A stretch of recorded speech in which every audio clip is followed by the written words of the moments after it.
Now, we had a really great question come through. And again, it was earlier this year because we have taken a break and we're not back to weekly podcasts. And I have a feeling that we're just not going to get there at the moment.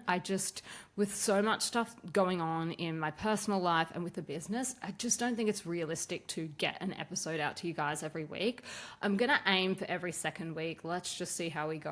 I know it's been all over the shop, and I think they're just going to drop when they drop, is kind of where I'm at with it at the moment. But one of our loyal listeners, she was asking me how Korean beauty brands differ from those that are supposed to be like the best in the world, in inverted commas. So she mentioned Elemis being one and Dior being another. And I think she was saying that she is a fan of the Elemis cleansing balm.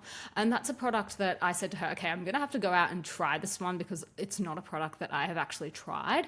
And I thought that there were obvious differences, certainly in the texture, the feel, the way it performs, and obviously the formula as well. But I think this is a really great question, and it's probably a question that a lot of people have if they are thinking about getting into Korean beauty. It's like, well, what am I really getting into here? Like, how is this different? What is going on? So I think it's actually important to note that international beauty brands, particularly the luxury ones like Dior, Chanel, all of these are very popular in Korea. They are very highly regarded. They are considered to be like aspirational purchases for a lot of Koreans. So they are, gifted at important holidays. If there's someone that you want to impress, like your mother-in-law or something, then those kind of brands are definitely on a lot of people's shopping list. So Koreans in general have a massive love affair with branded items, 명품, luxury, and that does extend to beauty products as well. So it would be like false to say that, Koreans aren't out there buying all the same kind of stuff that people are buying in the West. They definitely love all of those things as well. But that was not what our listener was asking. So is there a difference? Yes, I think there obviously is. But I think one of the things that highlights the difference very keenly, I came across a study that had been done of the keywords that receive the most attention on the major beauty platforms, firstly in Korea and secondly in the US. And I think the US is a good contrast because it's going to be not dissimilar from the UK, from Australia, and from markets like that. So this data was taken from the second quarter of 2024.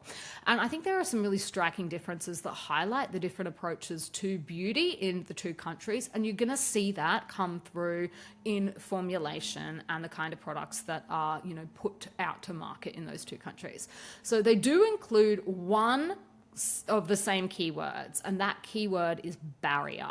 So the keywords in Korea, the top keywords receiving the most attention on the major beauty platforms in Korea are water barrier, cooling, soothing, dry, oily skin, which is a specific skin type that Koreans talk about a lot, pores, and the last one was 맞춤, which technically translate to custom. It means custom, but in this context, I think they meant custom cosmetics, which is getting a lot of attention in Korea, this category of customized cosmetics. So 맞춤 was the last one on the list.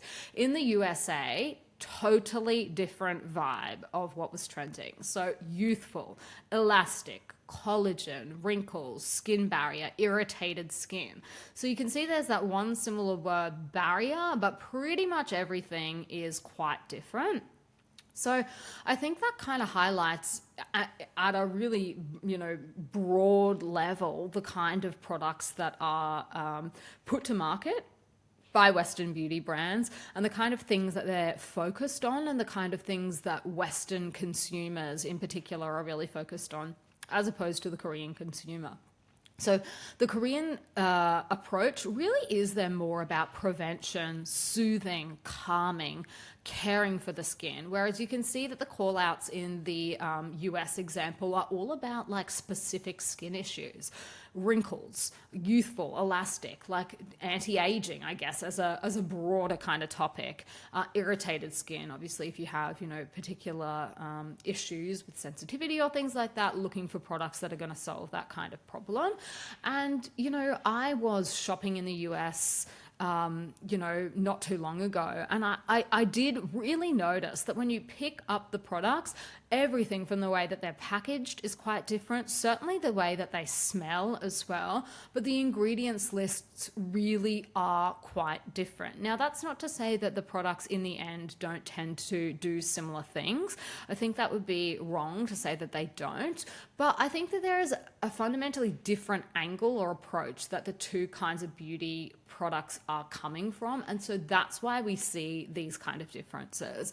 And certainly if you have a look at what's trending in Korea, you will notice that. And that's the other reason why I get frustrated sometimes when people are so focused on what's number one in Korea, what's the top trending product. And the reason is that Koreans have quite specific things that they are looking for in their Korean in their local beauty products, and it's not necessarily the same as the kind of things that people are looking for outside of Korea. So rather than focusing on what the number one trending product is in Korea, or the number one rated or ranked product, I think the more useful thing is to focus on the products that are the best for your specific skin concerns, right? Because if you're not worried about cooling or custom cosmetics, then you probably aren't going to necessarily love the products that are the top trending ones in Korea.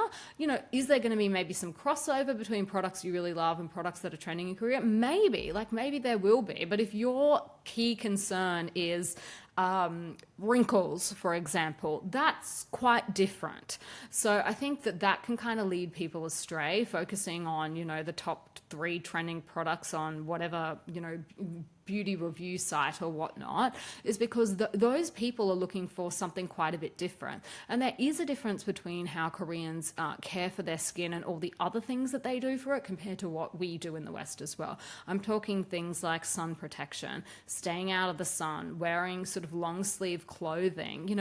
Another thing that trips people up a fair bit is they're like, well, what do Koreans use for their body sunscreen? Surely they're not using these tiny 30 ml little things on their body. And they're not, but they're not out in the sun in the same way that we would be, certainly where I'm from in Australia. Like, they don't go out in the sun like that. And if they do, they've got parasols and long sleeves and all of those kind of things on. So there is just a very big difference in approach that will have an impact on all of those kind of things.